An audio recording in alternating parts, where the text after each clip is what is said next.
तो नेक्स्ट हम transgenic animals को देखेंगे। अभी लास्ट वीडियो में क्या देखा, एलाइसा तक देखा, एंजाइम लिंक्ड इम्यूनोसॉर्बेंट ऐसे तक देखा। अभी नेक्स्ट है ट्रांसजेनिक एनिमल्स।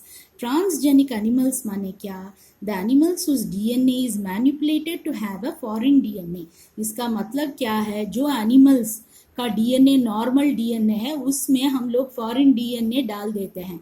जब वो एनिमल में ऐसा फॉरेन डीएनए भी उसके डीएनए के साथ रहता है, उस एनिमल को हम क्या बोलते हैं, ट्रांसजेनिक एनिमल। क्या क्या बेनिफिट्स मिलते हैं हमको, पहले first benefit to study normal physiology and development. Normal physiology माने क्या है, हम कैसे डाइजेस्ट करते हैं, हम कैसे हमारा हाइट बढ़ता है, हम कैसे रिप्रोड्यूस कर, उसको नॉर्मल फिजियोलॉजी बोलते हैं।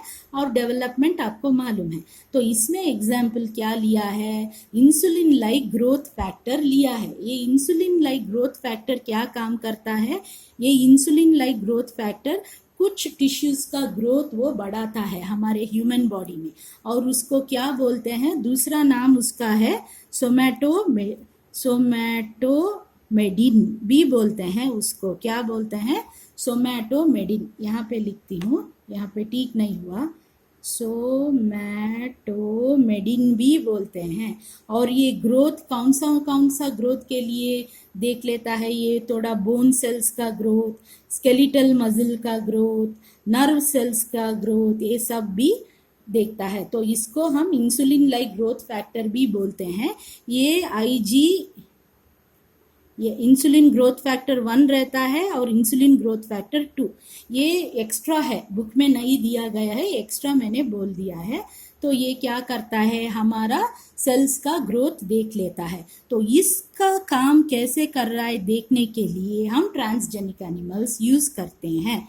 तो क्या करते हैं, अभी हम now genes from other species और introduced which affect this factor, means हम जीन्स दूसरे स्पीशीज से लेते हैं और क्या करते हैं, वो जीन्स ये इंसुलिन लाइक ग्रोथ फैक्टर को कैसे अफेक्ट कर रहे हैं देखते हैं। अगर वो जीन्स इसको कम कर दिया तो फैक्टर को हमारे बॉडी में क्या चेंजेस होंगे, अगर वो जीन इस फैक्टर को ज़्यादा कर दिया तो हमारे बॉडी में क्या चेंजेस होते हैं, वो देखने के लिए, वो फिजियोलॉजी और डेवलपमेंट देखने के लिए हम ये इंसुलिन लाइक ग्रोथ फैक्टर को हम लोग इसमें स्टडी करते हैं ट्रांसजेनिक एनिमल्स में। उसके बाद हम स्टडी हाउ जीन्स और रेगुलेट, हमारा जीन्स कैसे रेगुलेट होता है वो स्टडी करने के लिए भी ट्रांसजेनिक एनिमल्स यूज करते हैं।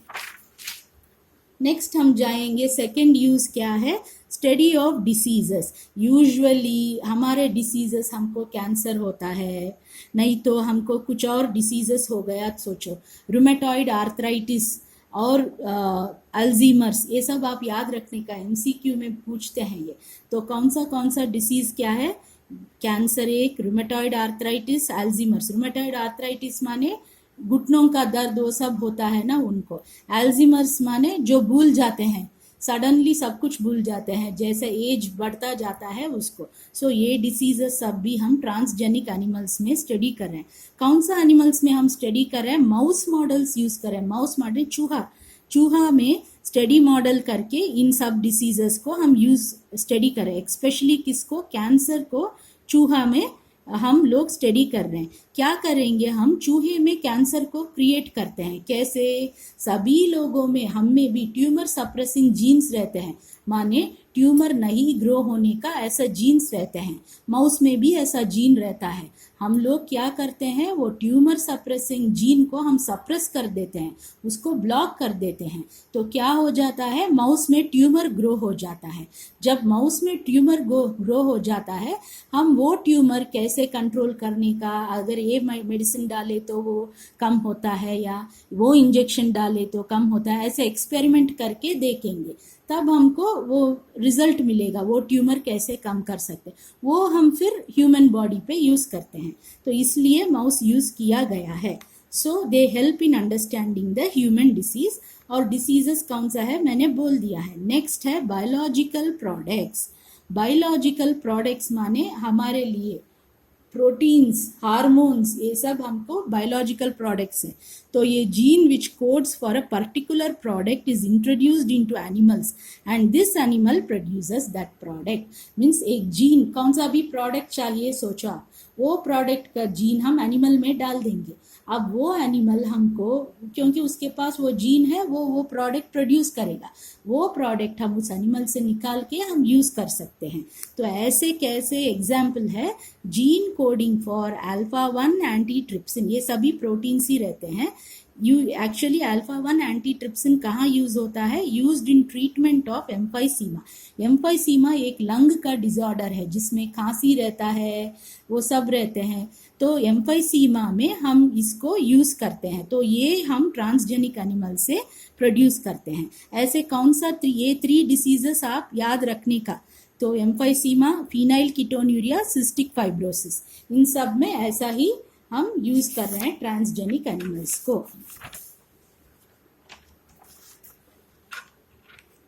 नेक्स्ट, तो अभी आप एक याद रख लो कि ये भी एमसीक्यू ही है. फर्स्ट ट्रांसजेनिक काउ कौन है, रोसी. उसका नाम क्या है, रोसी. वो फर्स्ट ट्रांसजेनिक काउ था.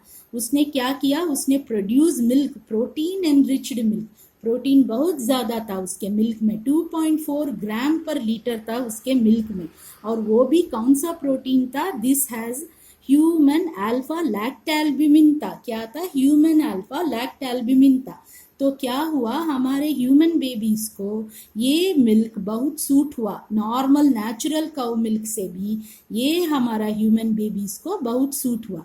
तो ऐसे वाला मिल्क किसने, फर्स्ट ट्रांसजेनिक काउ रोजी ने प्रोड्यूस किया. जब हम पहला ट्रांसजेनिक काउ पढ़ रहे तो वो लोग पहला क्लोन भी पूछ सकते हैं. कौन सा एनिमल फर्स्ट क्लोन किया गया था, शीप. और उसका नाम क्या था, उसका नाम डॉली था. जस्ट याद रख लीजिए आप, फर्स्ट क्लोन्ड शीप का नाम क्या था, डॉली था. नेक्स्ट, वैक्सीन सेफ्टी के लिए भी हम ये एनिमल्स यूज करते हैं. यहाँ पे कौन से एनिमल्स यूज करते हैं, मंकीज और माइस. सो यूजुअली हम ट्रांसजेनिक माइस को क्या सेफ्टी ऑफ पोलियो वैक्सीन देखने के लिए यूज कर रहे हैं अभी.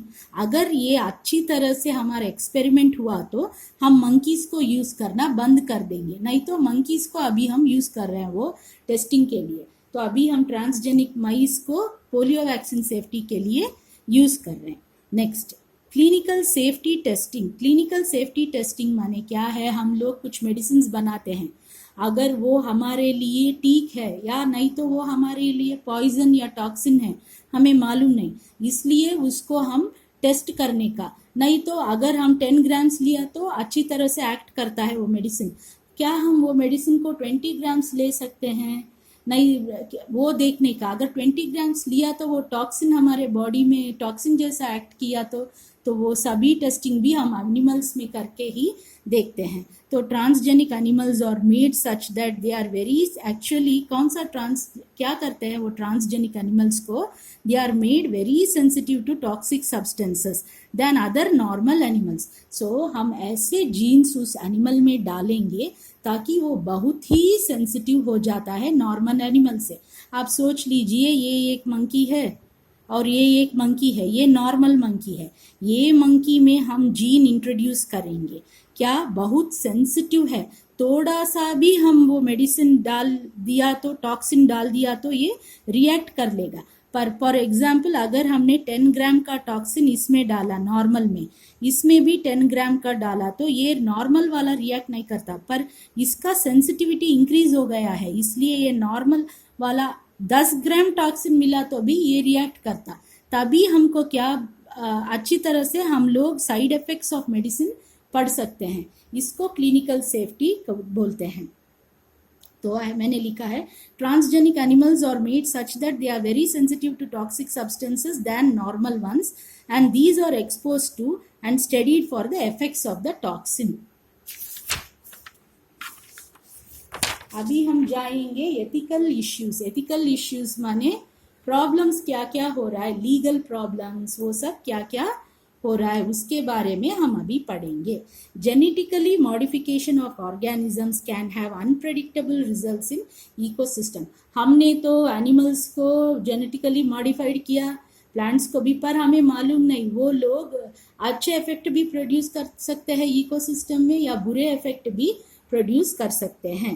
Human race can not go on manipulating without regulation. ऐसे किसको भी चाहिए कौन सा भी एनिमल लेके मॉडिफाई कर देना, ऐसे नहीं करने का रेस ह्यूमन लोग, तो उसको भी कुछ रेगुलेशन रहने का, कुछ लॉस रहने का, और morality also has to be seen, और मोरल वैल्यूज भी रहने का। हमको भी देखना है कि दूसरे लाइफ को डैमेज ये सब नहीं करने का।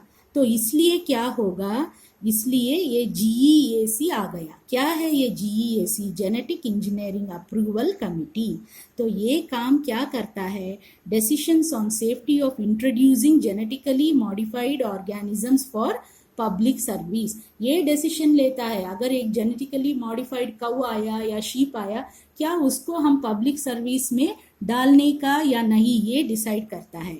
Next, decisions regarding validity of genetically modified research. तो जो लोग साइंटिस्ट लोग जो रिसर्च कर रहे हैं उसका वैलिडिटी है कि नहीं बोलने का भी डिसीजन ये लोग ही लेते हैं। नेक्स्ट हम बायोपायरेसी को जाएंगे। तो यूज ऑफ बायोपायरेसी क्या है? Use of bioresources by multinational companies and others without proper authorization from the countries and the people concerned and without paying proper compensation. इसका मतलब है बायो रिसोर्सेज माने प्लांट्स, एनिमल्स, कुछ भी हो, वो मल्टीनेशनल कंपनीज माने बड़ा बड़ा कंपनीज यूज करते हैं। यूज करते टाइम वो जिस कंट्री से लिया उससे परमिशन भी नहीं लिया होगा, या जिस फार्मर ने उसको ग्रो किया पहले उसको किया उसका भी परमिशन नहीं लिया होगा। और तीसरा क्या है, ठीक है अगर परमिशन लिया नहीं तो भी उसको कॉम्पनसेशन देने का, थोड़ा तो पैसे देने का, करेक्ट इतना अमाउंट, क्योंकि वो उसका काम था, वो भी नहीं दिया होगा। तो इसको हम, और वो लोग ले लिए होंगे बायो रिसोर्स, तो इसको हम बायोपायरेसी बोलते हैं। तो इसमें हम क्या देखते हैं, some companies are being granted patents for things grown by farmers and indigenous people of that place. This has increase public anger. Patent माने क्या, उसको ही सब कुछ दे देना, राइट्स दे देना, उसको ही सब कुछ दे देना, वही सेल कर सकते हैं। ऐसे क्या क्या जो भी चीज़ फार्मर लोगों ने किया, इंडिजिनस पीपल माने लोकल पीपल, फॉरेस्ट में जो भी प्लांट्स को मॉडिफाई करके क्या तो किया होगा, उसका पेटेंट सब कंपनीज दूसरा कंपनीज ले रहे हैं। तो ये क्या किया है, पब्लिक एंगर को रेज किया है। इसका एग्जाम्पल बेस्ट है राइस। राइस यूजुअली कहाँ ग्रो होता है? It is usually grown in the Asian countries. So इसमें एक राइस है basmati rice. Basmati rice is grown in India from centuries. हम लोग बहुत सालों से बासमती राइस को ग्रो कर रहे हैं। वो हमारे उपनिषद्स में भी है, हमारे फोकलोर माने जो विलेजेस में गाना गाते हैं उसमें भी है। पर क्या हुआ है, this Indian basmati was crossed with semi dwarf variety, माने ये बासमती राइस को सेमी ड्वार्फ वेराइटी राइस से क्रॉस किया। किसने किया? एक अमेरिकन कंपनी ने। और उसको एक नया प्लांट आ गया और वो बोला कि ये नया प्लांट मेरा इन्वेंशन है, और उसका पेटेंट उसने ले लिया। तो different basmati rice was claimed to be an invention by an American company and it got the patent for it। माने वो राइस को वही ग्रो कर सकता है, वही सेल कर सकता है, क्या भी करने का वही कर सकता है, दूसरे लोग नहीं कर सकता। पर इसमें क्या, हमारे इंडियन फार्मर्स ने बहुत सारे टाइम से कर रहे हैं, वो राइस को वो लेके सेमी ड्रॉप से करके वो इन्वेंशन बता रहा है। तो ये एक बायोपायरेसी है। तो पेटेंट माने क्या है, only that company will have right to sell, make और यूज अ प्रोडक्ट। मैंने बोला है इसका। The same thing is happening with Indian herbal medicine. अभी ये सब इंडियन हर्बल मेडिसिन से भी हो रहा है, टर्मरिक, नीम से भी ऐसा ही हो रहा है। तो इंडिया ने क्या किया, इंडिया ने पार्लियामेंट में एक अमेंडमेंट किया है, इंडियन पेटेंट बिल। क्या है ये? Indian patent bill was introduced. वो क्या क्या देखता है, वो पेटेंट टर्म्स देखता है, इमरजेंसी प्रोविजंस देखता है, रिसर्च और डेवलपमेंट भी देखता है।